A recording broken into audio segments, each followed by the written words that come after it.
Selamat datang di Pau Channel, saluran berita orang-orang soleh. Pau Channel, saluran kebanggaan kita semua. Sebelum menginjak kisah berikut, silakan tekan tombol subscribe dan like, agar tidak ketinggalan info berikutnya. Terima kasih.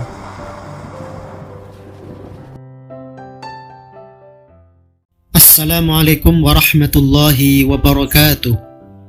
Bismillahirrahmanirrahim. Alhamdulillahi rabbil alamin. Wal aqibatu lil muttaqin. Fala udwana illa 'alal zalimin.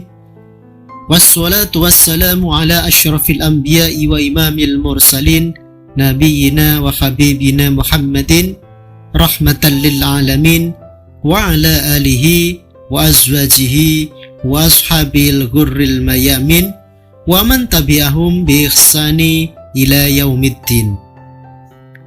Salam sejahtera bagi para pemirsa Pau Channel dimanapun Anda berada. Kabar baik semoga selalu menyertai kita semua, dan semoga kami serta para pemirsa yang budiman selalu diberikan dalam keadaan yang sehat walafiat, lancar dalam rezekinya, dan tidak kurang dari sesuatu apapun. Amin amin ya rabbal alamin. Pada kesempatan kali ini, Pau Channel akan berbagi kisah tentang beberapa keunikan dan kelebihan dari Mbah Kiai Haji Hasyim Asy'ari beserta murid-muridnya. Bagaimana kisah menariknya? Mari kita simak bersama.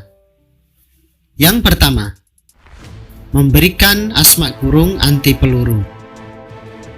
Pondok pesantren Tebu Ireng sebagai salah satu markas pasukan pejuang kemerdekaan Republik Indonesia pada waktu terjadi perang kemerdekaan. Semua orang yang akan pergi perang untuk mengusir para penjajah, mereka semua dikumpulkan oleh Kiai Haji Hasyim Asy'ari di Pondok Pesantren Tebu Ireng. Mereka pun diberi minum air sambil membaca, Ya Allah, Ya Hafidh, Ya Allah, Ya Mukhid, Fangsyurna alal qawmil kafirin. Bagi orang-orang yang beliau kumpulkan tersebut, Kiai Haji Hasyim Asy'ari memberi beberapa pantangan yang tidak boleh mereka langgar selama berperang. Siapa saja yang melanggar pantangan tersebut, mereka pasti terkena tembakan musuh. Para pejuang yang dikaruniai umur panjang oleh Allah selalu menceritakan kisah ini, termasuk salah seorang dari mereka yang bernama Pak Siin. Yang kedua, mengetahui kejadian di tempat yang jauh. Allah memberi kemampuan kepada Kiai Haji Hasyim Asy'ari untuk mengetahui apa yang sedang terjadi di tempat lain, meskipun tempat itu jauh. Hal ini sama dengan kemampuan yang diberikan oleh Allah kepada salah seorang sahabat Nabi, yaitu Umar bin Khattab.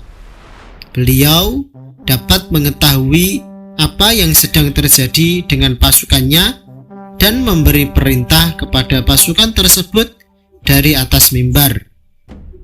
Ketika Kiai Haji Hasyim Asy'ari sedang memberi pengajian kepada para santri di Pondok Pesantren Tebu Ireng, pada saat yang sama beliau dapat mengetahui pasukan pejuang yang beliau didik sedang berperang melawan musuh di daerah Pare, sebuah daerah yang jauhnya kira-kira 30 km dari Pondok Pesantren Tebu Ireng. Kiai Haji Hasyim Asy'ari di samping mampu melihat perang yang sedang berlangsung di daerah Pare tersebut, beliau pun juga dapat memberi perintah kepada pasukan pejuang yang sedang berperang itu. Yang ketiga, anti ledak. Diceritakan bahwa penjajah tidak pernah berhasil dalam menghancurkan Pondok Pesantren Tebu Ireng. Pesantren beliau berkali-kali dibom oleh pasukan penjajah. Atas kuasa Allah, bom tersebut alhamdulillah tidak pernah meledak. Keunikan yang keempat, tajam saat memberikan amalan kepada para santri. Jika Kiai Haji Hasyim Asy'ari ingin memberikan sebuah amalan kepada santrinya, maka dipanggilnya 3 orang santri. Kemudian beliau melihatnya dengan mata hatinya. Dengan mata hati tersebut, beliau lalu memilih salah seorang dari ketiga santri tersebut yang benar-benar memiliki kemampuan untuk melaksanakan amalan yang akan beliau berikan. Selanjutnya, 2 orang santri yang tidak beliau pilih disuruh keluar dari ruangan tempat mereka dipanggil. Yang kelima, kelebihan dari santri Pondok Pesantren Tebu Ireng. Pada waktu Jepang menjajah Indonesia, di daerah Jombang juga terdapat tentara Jepang. Jika tentara Jepang mendatangi Pondok Pesantren Tebu Ireng, kendaraan yang dipakai oleh tentara Jepang tersebut tidak bisa berjalan jika bannya disentuh oleh para santri dari Kiai Haji Hasyim Asy'ari. Yang keenam, dibebaskan dari penjara saat ditahan oleh penjajah. Kiai Haji Hasyim Asy'ari pernah ditahan oleh tentara Jepang. Jepang tidak menyukai Kiai Haji Hasyim Asy'ari dikarenakan Kiai Haji Hasyim Asy'ari mencela ibadah para tentara Jepang tersebut, yaitu setiap pagi para tentara Jepang wajib memberi penghormatan kepada matahari. Dikisahkan pada 1942, Kiai Haji Hasyim Asy'ari beserta beberapa santri ditahan karena melakukan penolakan terhadap Saikere, sebuah penghormatan terhadap Kaisar Hirohito dan ketaatan kepada Dewa Matahari Amaterasu Omikami, yang merupakan suatu kewajiban bagi rakyat Indonesia kala itu. Saikere itu dilakukan dengan membungkuk ke arah Tokyo setiap pukul 7 pagi.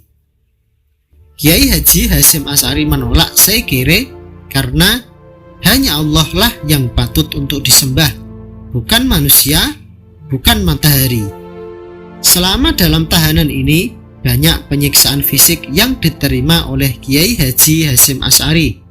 Bahkan salah satu dari jarinya patah hingga tidak dapat digerakkan. Sehingga akhirnya setelah 4 bulan, tepatnya pada tanggal 18 Agustus 1942, Kiai Haji Hasyim Asy'ari dibebaskan karena banyaknya protes dari kalangan kiai serta santri. Akhirnya pihak Jepang pun meminta maaf kepada para ulama, terutama Kiai Haji Hasyim Asy'ari sebagai yang dituakan. Yang ketujuh, keluarkan resolusi jihad. Kiai Haji Hasyim Asy'ari memimpin musyawarah para ulama dan mengeluarkan resolusi jihad. Ketika itu, Kiai Haji Hasyim Asy'ari mengeluarkan resolusi jihad yang mewajibkan setiap orang Islam yang tempat tinggalnya berjarak di bawah 96 km dari Surabaya, mereka wajib datang ke Surabaya untuk berperang melawan penjajah. Akhirnya, masyarakat Islam berbondong-bondong datang ke Surabaya, dan tidak sedikit dari mereka datang dari daerah yang jauh. Meskipun tentara pejuang hanya menggunakan senjata seadanya, tapi atas berkat doa para ulama, Allah menurunkan pertolongannya sehingga tentara penjajah menderita kerugian besar pada saat perang tanggal 10 November yang kemudian diperingati sebagai Hari Pahlawan oleh bangsa Indonesia. Nah, Sobat Pau Channel dimanapun Anda berada, begitulah kisah yang dapat kami sajikan pada kesempatan kali ini. Semoga dapat memberikan manfaat serta wawasan kepada kita semua. Jangan lupa untuk menekan tombol subscribe, like, and share, dan aktifkan lonceng notifikasinya. Terima kasih dari kami. Apabila ada kekurangan serta kesalahan, mohon untuk dimaafkan, karena sesungguhnya kekurangan serta kesalahan tentu datangnya adalah dari kami, sedangkan kesempurnaan hanyalah milik Allah semata. Wallahu a'lam bishawab.